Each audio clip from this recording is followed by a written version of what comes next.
Point of View Audio presents Part 2 of The Way It Has to Be, a novella written by Michael E. Hammond.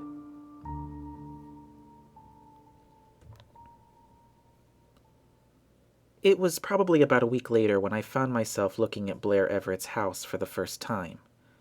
I remember that it looked much like it did now, while, at the same time, feeling almost completely different. Then the house seemed tall and proud, full of life and full of excitement. It was a place I'd never been before. It was a beautiful two-story house, somewhat typical of what you would expect to see in the country, resembling a large cube-shaped design with a peaked roof and dormers that accented all of the second-story windows. A covered L-shaped porch wrapped around the side of the house, which was usually decorated with colorful hanging baskets.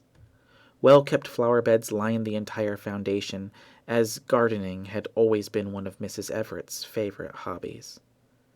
The large tree in the front yard was crowned in leaves, reflecting even more of that general feeling of vitality. The yard was green and pristine, and not a fence could be seen for miles. I remember thinking then, just by the look of their house alone, the Everetts clearly had money. As I pulled into the driveway, the first thing I noticed was the new addition of a wire fence that Miss McCartney had mentioned on the phone. It was a simple change, but a dramatic one all the same. Something about the presence of the fence made the yard seem much smaller than I had remembered it, while at the same time making the house feel encaged rather than free as it had always been. As I looked upon it all those years later, the tree in the front yard looked small and pitiful. The branches were bare and broken off in places, the bark starting to peel. The flower beds were overgrown with tall brownish-yellow grass and dormant thorn bushes. The once greenish siding was now sun-bleached and faded. It all looked dead in that cold February grayness. I slowly pulled down the driveway, making my way closer and closer to the house, until I was right in front of the garage door. There, I shut the car off, and the sound of the engine faded. I was deafened by the quiet of the country and the echoes of the past ringing in my head. Memories upon memories were filling my mind at the mere sight of this shell of a house. I could only imagine what floodgates would be opened when I actually stepped foot inside the old house again. I stepped out of the car and soon found myself on the stone walkway leading up to the door. With each step I took, the door seemed frozen in place. It was as if no matter how many steps I took, I wasn't really moving at all. Though soon enough I was standing at the foot of the steps leading up to the front porch. I reached out for the railing and touched it. Despite it all feeling like some kind of strange dream, touching that railing made me realize for the first time that all of this was real.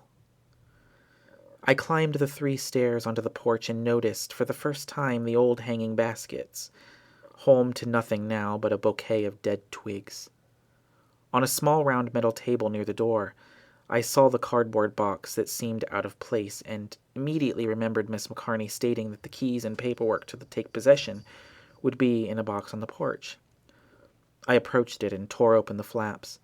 Inside there were numerous pages of what looked like official documents and a small manila envelope.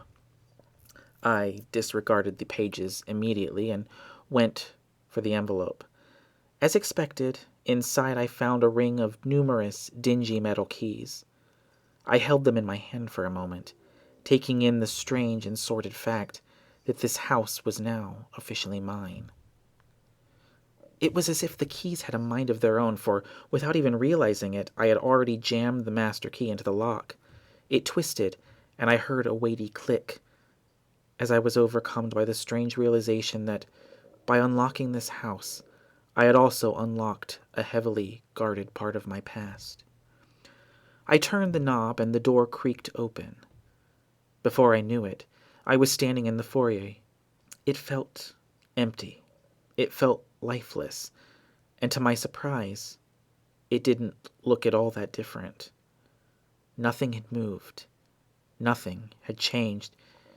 In fact, everything looked strangely as it always had. As I stood there looking into the shadowy interior of this ghost of a house, I could hardly bring myself to move. How can I describe what it was like? Do you know that feeling when you walk into a house and suddenly realize that nobody's home? Everything is strangely quiet and everything is in its place, as if it's simply on pause, just waiting for life to pick back up. You realize that you shouldn't be there because your presence alone is violating their personal space. You are an uninvited guest, an intruder, and at any moment they'll come walking in that door, and in their wake they'll bring life rushing back in a more inviting way. That is how it felt. I could only imagine the looks on their faces when they opened that door to find me, Benjamin Saunders, standing in their home. The nerve for me to show up after everything that had happened. They would probably kill me on the spot. Only they wouldn't come through that door. Not now. Not ever again. Jacob and Deborah Evett were dead, and for reasons I might never understand, they left this all to me. I moved into the living room where pale light spilled in through the windows, casting shadows on everything. Family pictures were still on the walls, and even the furniture was still the same. The air felt still and stagnant, yet smelled like what I can only describe as someone else's house. It was a spicy scent, mixed with that of Deborah's perfume, as well as a culmination of many other indistinguishable scents. In the corner of the room, just as I had remembered it, was a large custom-built entertainment system. The only difference was where the large, bulky, box-shaped television once had sat, a newer, flat-screen model was in its place. I moved toward it, and the floor creaked and groaned. I ran my hand along the smooth wooden surface, only to find a thin layer of dust. With a smile, I took a seat on the carpet, just as I had done countless times in the past, and pulled open the bottom cabinet doors. Inside were a few DVDs, and to my surprise, the old collection of now dusty videocassettes that I had so clearly remembered. I thumbed through the old tapes and found one in particular that stood out in my mind. In bold red letters was the title, The Shadow Coven's Curse. It was just a movie, and not a great one at that, but in all reality it had been the cornerstone in everything that had happened between us. Now that I think about it, it was the beginning of everything both good and bad.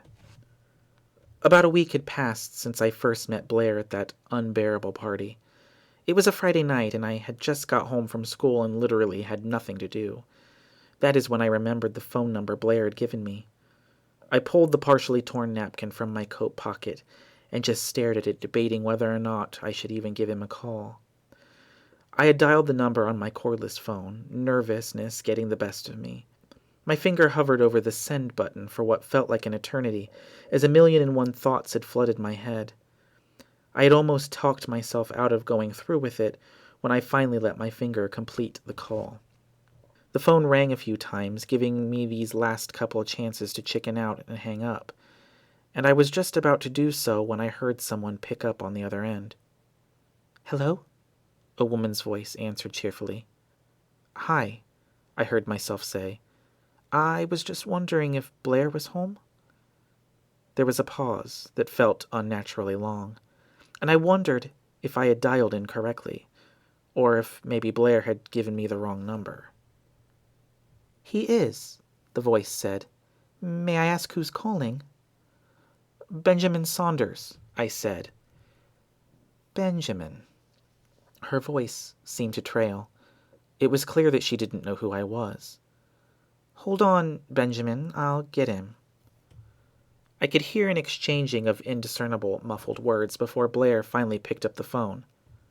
"Benjamin," he said in a tone that was more excited than I had expected. "I was beginning to think you weren't going to call me." "Sorry," I said. "I had a busy week." "It's cool," he said. "Still want to hang?" And it was as simple as that.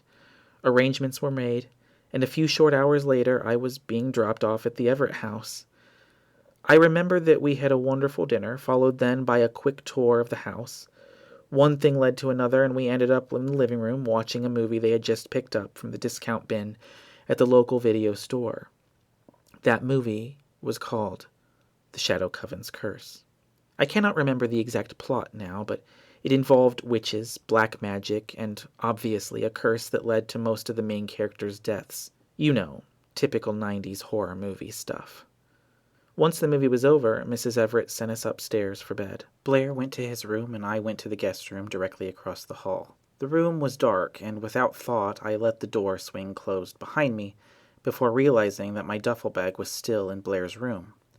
I turned and reached for the knob, only to find that it wouldn't budge. Being new to the house, I wasn't even sure where the light switch was. I fumbled at the nearby walls, unable to find a switch. Seeing the light under the door, I felt my way back toward the knob and twisted it again. It wouldn't move.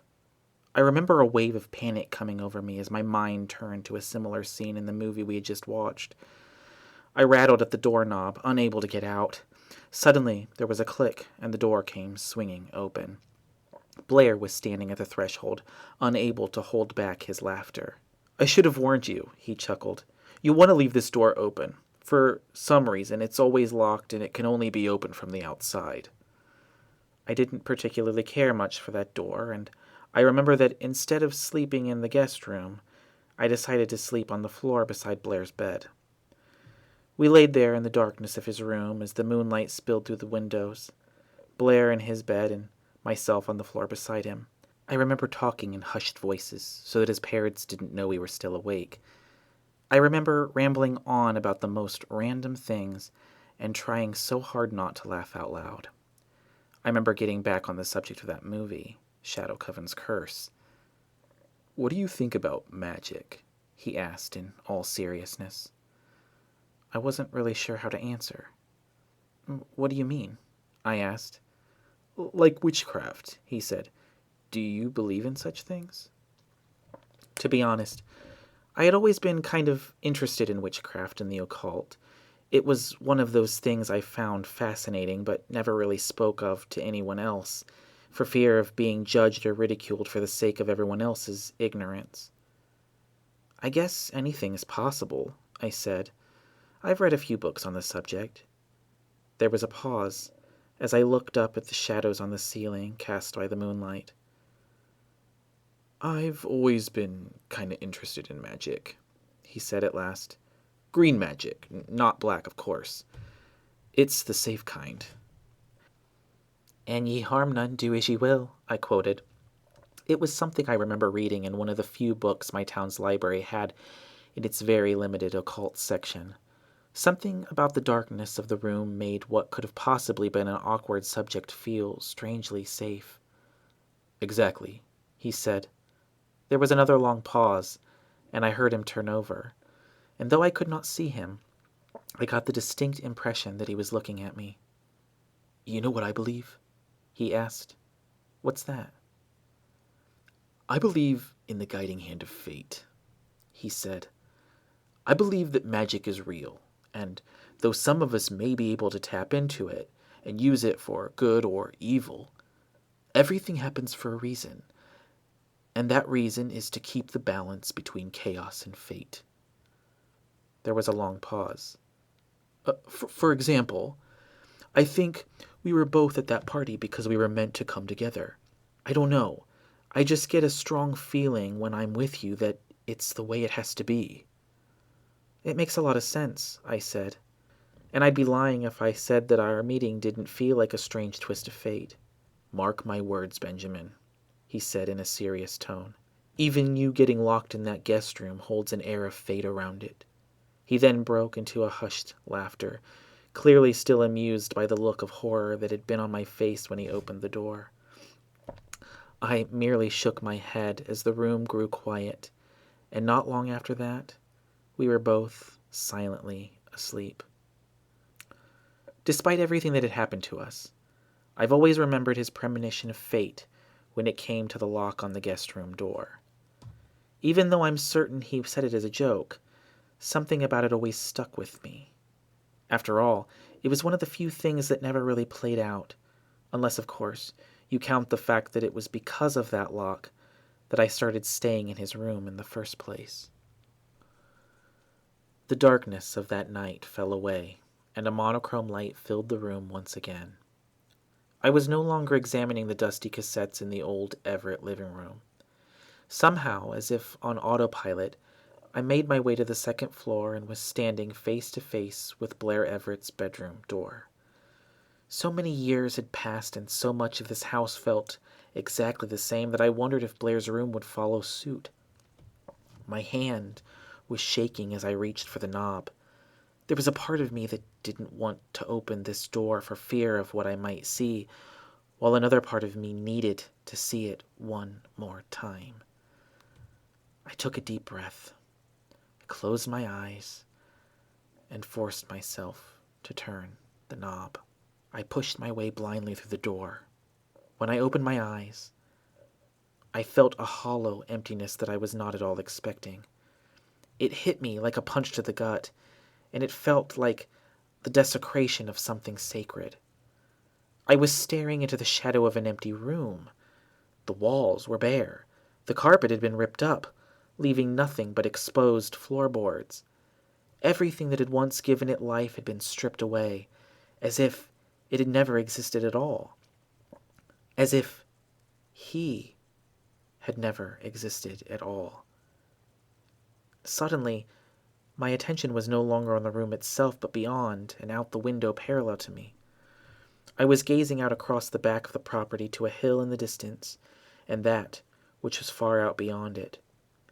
It was in that moment that I realized that I had not come here to see the house at all, but to see if it was still there, and of course, to see how much things had really changed. I abruptly turned from Blair's room and made my way down the hall, down the stairs, and back out the front door. I made my way back to my car, where I grabbed a pair of black leather gloves. Even as I pulled on the gloves, my eyes were fixed to the line of trees far beyond the edge of the property. The air had grown so cold since I was inside that I could now see my breath, white like clouds leaving my body. I buttoned my coat to drive the cold winter away, but it was of little use. The air was like ice, and it was chilling me to the bone, though it would take more than icy air and a winter's chill to keep me from continuing my search. I began walking down the driveway behind the house. The ground was hard with each step I took. The frozen dirt and gravel would crunch and crack under my feet. I walked beyond the driveway and through the frozen, colorless grass until I found myself at the edge of a wire fence. It seemed so odd to be stopped by something that in my past was never at all a boundary. This was just the middle of a rather large backyard, and now it was a barrier that just didn't belong there. I rested for a moment, my arms hugging the fence as I looked out across the expanse, noticing just how much things had really changed. It was like walking in a dream. This world, once full of bright and beautiful colors, had now fallen into nothing but 100 shades of gray. The grass that was once well kept was now overgrown, windswept, and dead. The sky that I remember being so blue was now a featureless backdrop of gray emptiness. It was all quite different than it had been that spring, all those years ago. After that first night I spent at his house, Blair and I had been hanging out pretty much any chance we got. We talked quite a bit about magic and about how we both had a great interest in attempting to practice the craft. The only real obstacle in our paths was the simple fact that we didn't really know where to start. It wasn't long until my parents went out of town for a couple of weeks, and Blair had insisted that I stay at his place while they were gone. Honestly, the idea didn't take much convincing. Blair would drop me off at school in the morning and pick me up after, and best of all, I didn't have to deal with riding the bus for a few weeks. I remember one morning, not long after I'd been staying with Blair, we were sitting at the dining room table, scrounging up scraps for breakfast, before he planned on taking me to school. We were both drinking coffee, and he was particularly interested in some article he'd been reading in the paper. The light came spilling in the windows through the set of glass wind chimes, and it was casting an array of colors on the backside of the paper. I was still pretty hazy from my night's sleep, and found myself mesmerized by the dancing colors on the page.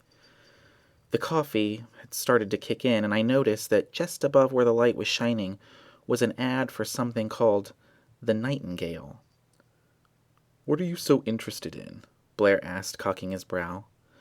I pointed to the back of the page he'd been reading and said, "What's that ad about?" He flipped it over. He mused. "The Nightingale, a new-age magic shop for all your spiritual needs. Books, herbs, candles, crystals, and more." "You wanted a place to start," I grinned. "I'd say we should check this place out as soon as possible." I didn't realize how literally he would take my suggestion. The next thing I knew, we were skipping school for the day, while Blair had dragged me off to check out this little magic shop from the ad. We drove into town and at first had a hard time finding the place. After all, on the outside it didn't look much like a shop at all. To be honest, it seemed like the kind of place that only existed in stories. The place was kind of discreet looking, just like a normal brick house. The front yard was completely overrun by lush green vines. Stone steps led up the street right to the front door. The windows were covered by thick, heavy curtains, making it impossible to get even the slightest peek inside. Had there not been a tiny sign nestled into the ivy that climbed the brick wall that simply read, "The Nightingale," I would have assumed that it was just someone's home. When we made it to the front door, I wasn't sure if we should knock or just walk in. I turned the knob and pushed the door open to be greeted by the typical ring of a shop bell hanging from the door. As we made our way inside, we were met with the rich, heady fragrance of incense and perfumes. The room was dark, lit by the warm glow of shaded table lamps. Just from first glance, I could tell that this was far from the typical shop. Instead of normal racks, all items were simply displayed on what looked like eclectic antique tables and tall ceiling-high shelves. Had it not been for the prices marked on a wide variety of items, I still would have assumed that we were perusing someone's personal belongings. As I made my way through the shelves and tables strewn about the room, I glanced over the assorted crystals ranging from any color imaginable, candles, and even beautifully crafted handmade wands with glimmering crystal tips. It was all beginning to feel real to me for the first time. My attention had been on a display of prism necklaces when I heard the sound of beads clinking and clattering coming from the back of the shop. I looked up as a figure came through a beaded curtain in the doorway behind the counter. She moved with the grace I had never seen before. A woman, tall and slender, beautiful, clearly some Asian lineage, probably in her mid-30s. She had smooth olive skin, black, almond-shaped eyes that seemed to sparkle with the light of the stars, a petite nose, and full lips. She had smooth, wavy, dark coffee hair that dipped just below her shoulders. She wore a red velvet dress that hugged in all the right places, accentuating the curve of her humble yet perky breasts. A silver crescent moon necklace rested, nestled in the sanctuary of her cleavage. "Good morning, gentlemen," she said in what sounded like a classy English accent. Her suave voice was deeper than I would have expected, but not at all unpleasant. "Welcome to the Nightingale. I am Leona Wayworth, proprietor of this fine establishment. Might I help you with anything in particular?" I really had no intention of buying anything and was just about to tell her that we were only browsing when Blair quickly cut in. "Actually, yes," he said with a smile. "Could you help us find a book?" "A book," she said, her full lips curling into an enchanting smile. "And what book would that be?" "Well," he paused, "I'm not sure exactly. Maybe a book of Wiccan spells or green magic in general. Do you have any recommendations?" She hummed in amusement. "You boys do understand that magic is not a toy." "Of course," Blair said. Miss Wayworth came out from behind the counter, moving with her fluid-like grace. At first she circled us both, looking us up and down as if sizing us over. One long, graceful finger rested beneath her chin as she thought. She looked Blair in the eye and then gazed into mine as well before giving us both a knowing look, as her full red lips curled into that enchanting smile.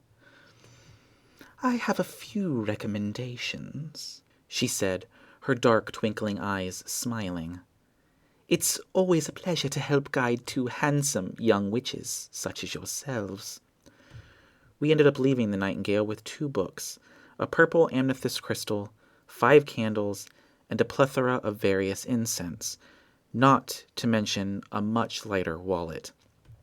One of the books, A Witch's Bible, discussed the various rules and laws of magic, rituals as well as various spells. The other book, Coven of Two, is what Leona Wayworth had more than insisted was perfect for us. This has been part 2 of the audio recording of The Way It Has to Be. If you have enjoyed what you've heard so far, please consider liking, subscribing, or even commenting, as the story will soon continue in part 3.